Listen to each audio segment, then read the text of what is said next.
Morning, কেমন আছো সবাই? মেলবংয়ে তোমাদের সবাইকে স্বাগত জানাই। আজ একদম মেঘলা ওয়েদার, সকাল থেকেই বৃষ্টি পড়ছে। কাল রাত থেকেই বৃষ্টি শুরু হয়ে গেছে এবং পূর্বাভাস ছিল যে আজকে সারাদিনই প্রায় বৃষ্টি হবে। ছুটির দিন সকালে এরকম আকাশের মুখভাত দেখলে সকালে উঠে মনটা খারাপ হয়ে যায়। বেশ রৌদ্রোজ্জ্বল দিন থাকলে যে মনের মধ্যে একটা চনমনে ভাব, বাইরে বেরোবো, ঘুরবো, মেঘলা থাকলে সেই ভাবটা একেবারেই থাকে না। আজ সকালে ঘুম ভাঙলো এই রোয়িং ট্রেনারের মাইকের শব্দে। গরমকালে প্রতিদিন সকালেই প্রায় বাচ্চারা রোয়িং প্র্যাকটিস করে।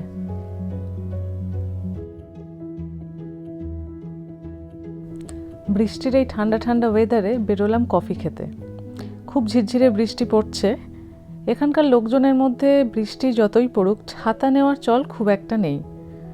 উইন্ডচেটার বা রেনকোট পরতেই তারা বেশি পছন্দ করেন।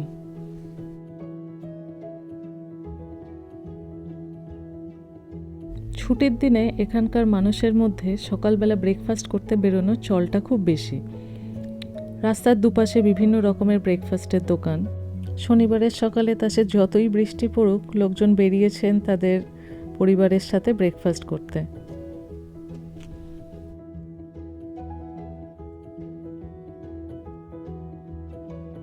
বিভিন্ন দেশের ব্রেকফাস্টের পসরা সাজিয়ে বসে আছে এই দোকানগুলি। কেউ বিক্রি করছে গরম গরম স্যুপ, কেউ বিক্রি করছে তাদের দেশের স্পেশাল শাকসুকা, আরও কত কি। তবে এসবের মধ্যে আমার বিশেষ পছন্দের জিনিস হলো স্যান্ডউইচ।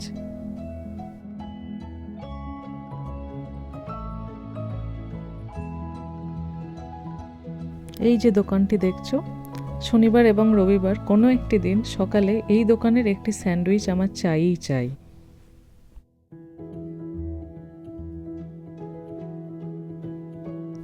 আজ নিয়ে নিলাম চিকেন অ্যাভোকাডো চিজ স্যান্ডউইচ। অত্যন্ত ফ্রেশ এবং খুবই সুস্বাদু খেতে, পুরো ফিলিংয়ে ঠাসা।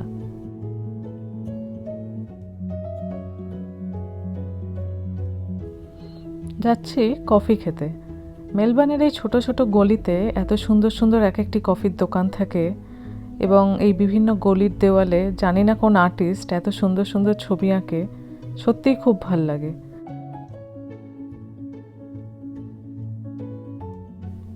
আর খোলা জায়গায় দাঁড়ায়নি, কফি আর একটি ছোট্ট কেক নিয়ে চলে এসেছি। এই জায়গাটিকে বলে রয়্যাল আর্কেড। এটি দেখলেই যেন আমাদের নিউ মার্কেটের হগ মার্কেটের সাথে খানিকটা মিল পাওয়া যায়।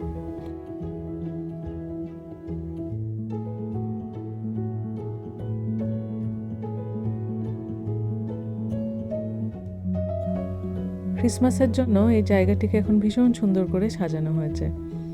কত রকমের লাইট, কত রকমের ক্রিসমাস ট্রি, আরও কত রকমের বিভিন্ন নতুন নতুন মডেল।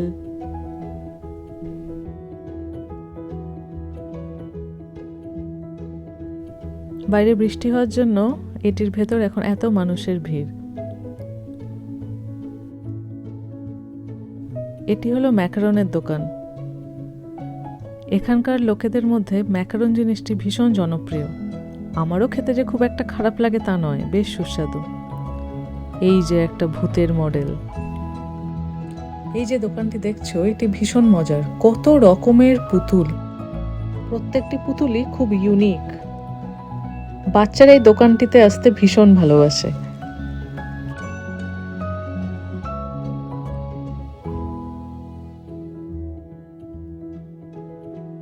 দুপুর প্রায় 1টা বাজে। বাড়িতে ফিরে ভাবছি কি খাবো, তারই মধ্যে দেখি ইয়ারাতে একটা পার্টি বোট। নদীতে ভেসে ভেসে পার্টি করা এখানে একটি খুবই জনপ্রিয় ব্যাপার। তা সে যাই হোক, এই বৃষ্টিমুখর বর্ষার দিনে আমাদের তো খিচুড়ি ছাড়া আর কিছুই মনে ধরে না, তাই শুরু করলাম খিচুড়ির প্রিপারেশন।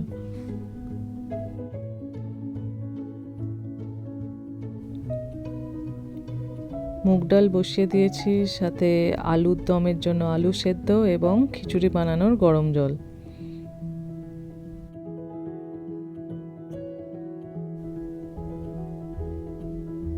মুগ ডালটা একটু ভেজে নিচ্ছি, ভেজে নিলে একটা খুব সুন্দর গন্ধ বেরোয়। তারপর সেটাকে ভালো করে ধুয়ে গরম জলের মধ্যে দিয়ে দিলাম।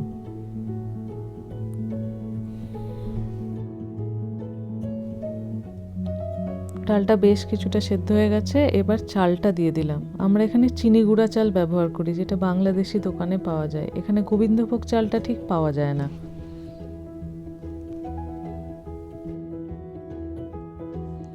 এবার কিছুটা মশলা কষিয়ে নেব খিচুড়ির জন্য। তেলে কিছুটা ফোড়ন দেওয়ার পর দিলাম জিরে এবং আদা বাটা। খুব ছিটকই এই সময়টা।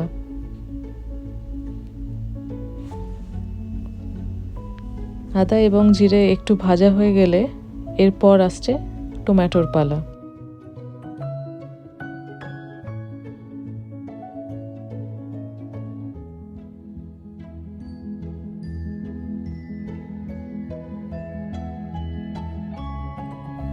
এরপর দিয়ে দিয়েছিলাম হলুদ গুঁড়ো, লঙ্কা গুঁড়ো এবং স্বাদ মতো নুন।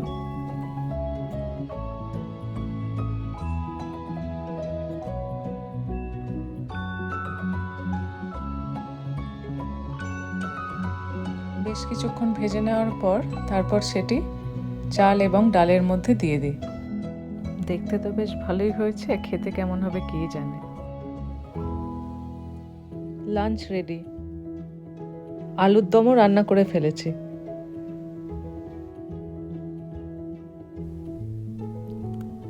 এবার ধীরে ধীরে আমরা খেতে বসি। পরের ভিডিওতে জানাবো কেমন হয়েছিল খিচুড়ি। আজ তাহলে ভিডিওটি শেষ করছি। পরের দিন দেখা হবে কোনো একটি ভিডিওতে। তোমাদের যদি ভিডিওটি ভালো লেগে থাকে তাহলে লাইক এবং কমেন্টের মাধ্যমে আমাকে জানিও। টাটা।